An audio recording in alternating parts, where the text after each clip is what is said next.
Kapag may mabasa po ako sa banal na kasulatan, particularly ang Amplified Bible, na sinasabi na yung God na nakasulat dyan, Ama, Anak at Espiritu Santo po yan. Aaminin niyo po ba na yung Iglesia ni Cristo ni Manalo sa demonyo po yan? Sige, aaminin po ba ninyo kapag may mabasa po ako, aaminin po ninyo yung pananampalataya ninyo sa demonyo po yan?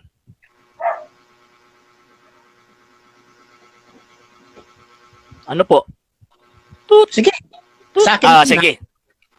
Yung pananampalataya ninyo sige po, i-share po natin. Yung tinatawag na Nabasa pa hindi. Ayun naman. Okay, ito po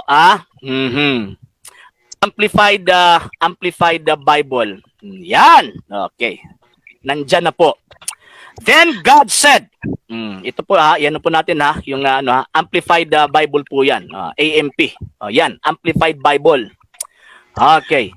Sinabi po rito, then God said, let us, Father, Son, Holy Spirit, make man in our own image, according to our likeness, not physically but spiritually, and let them be complete authority over the fish of the sea, the birds of the air, the cattle, and over the entire earth, and over everything that creeps and crawls on earth.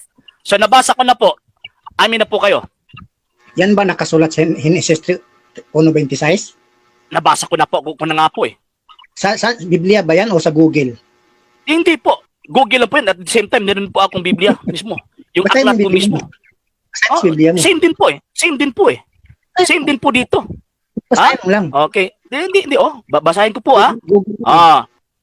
God said, let us, Father, Son, and Holy Spirit. Same. Same sa binasa po natin sa online.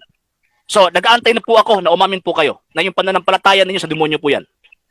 Kasi usapang lalaki po yan eh. I-download ko yan ha. I-download nyo po. Amplified version po. Ginagamit po yan ng Iglesia ni Cristo ni Manalo. So, mag-aantay po ako na aaminin po ninyo yung pananampalataya po ninyo sa demonyo. Yan po yung natin eh, agreement natin eh.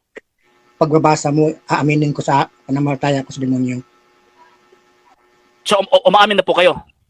Yun di ba, yun ang inutos mo sa akin. Pag nabasa mo, aminin ko. Sige, umamin na po kayo. Second question ko. Teka muna, aminin niyo po muna. Di ba inamin ko na? Oo. Wala pa, hindi pa ako nakarinig na inamin na ninyo. Inamin ko na nga. Sige, aaminin po ba ninyo kapag may mabasa po ako, aaminin po ninyo yung pananampalataya ninyo sa demonyo po yan? Sige. Pagbabasa mo, aaminin ko sa pananampalataya ko sa demonyo.